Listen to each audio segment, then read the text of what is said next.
An 8th grade middle school student in California has been suspended for wearing war paint to the local area high school football game after somebody saw him or saw a TikTok video of him there with the war paint on, because the school principal at his middle school deems it a hate incident and blackface. 5 days after the game, the father was called into the principal's office, and Principal Lunatic, said that the face paint was blackface because the opposing school's team has a largely black student body. I guess every sporting goods store in America, including Amazon, better stop selling eye black, because judging off of this advertisement, it sure might offend some people. I guess it's time to cancel the Ultimate Warrior too. Although he is dead, but maybe we should scrub him from all the WrestleMania archives. You know, I grew up watching this guy when I was a kid, but I had no idea that he was such a racist. In fact, looking back on other childhood heroes of mine, it appears that many of them are a disgrace. Here's Arnold Schwarzenegger wearing blackface in Commando.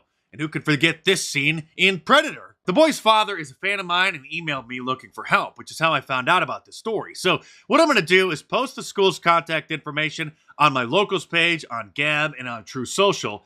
I can't show the phone number here, even though it's a public number and it's not doxing. YouTube still might take the video down. They'll claim that it's harassment. So if you follow me on those platforms, then you know what to do.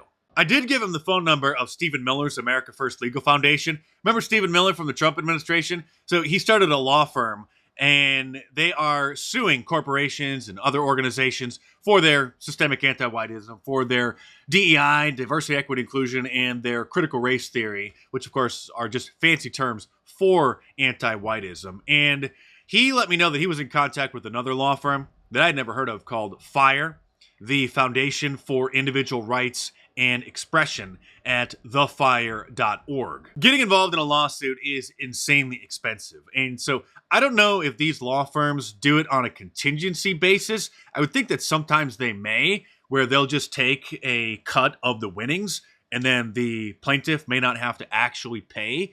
And so we need to start using these tools to fight back. And on the America First Legal Foundation website, aflegal.org, they have a section to share a tip and to request help. I don't know if they have the phone number published anymore because people might have been trolling them, so they might want to filter those out through the website. But we need to start using this tool and others in order to fight back. There's no reasoning with these people. The insanity continues to spiral out of control. Remember the SDG&E, the San Diego Gas and Electric employee, who is a Mexican, who was fired for cracking his knuckles because some Black Lives Matter supporter took a picture of him when he was at a stoplight.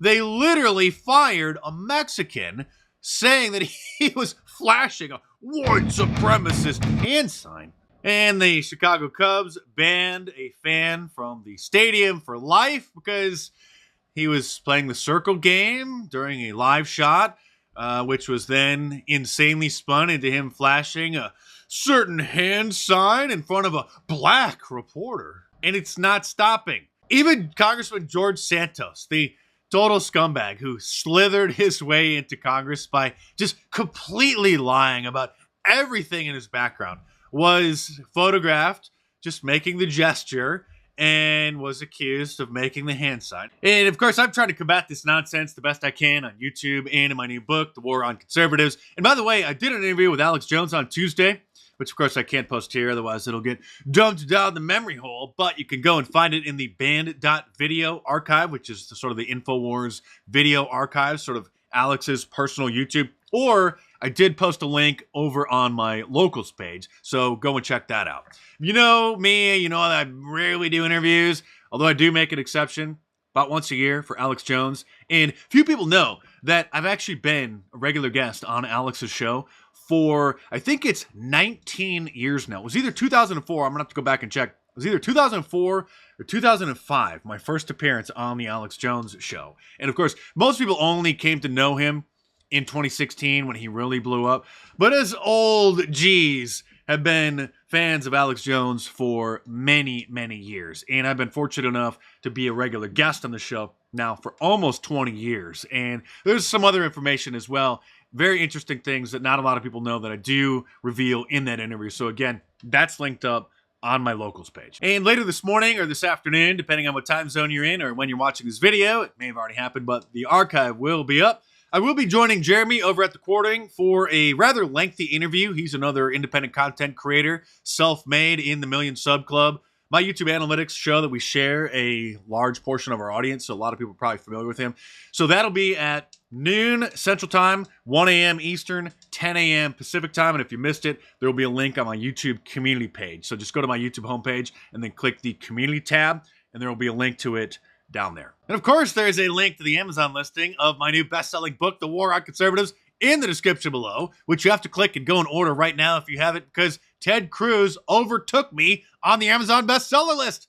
We both had books that came out on Tuesday. Mine went up to number 4. His sort of got stuck at number 8, I think.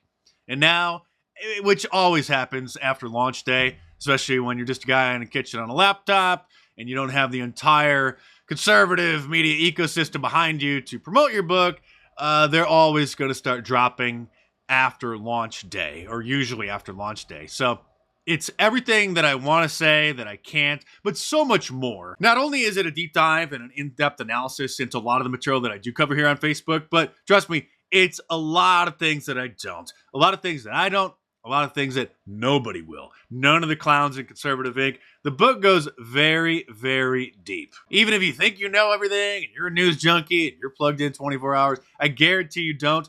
And I promise that there's going to be some gems in there that you're really going to appreciate. So head on over to Amazon.com or click the link in the description below and check it out.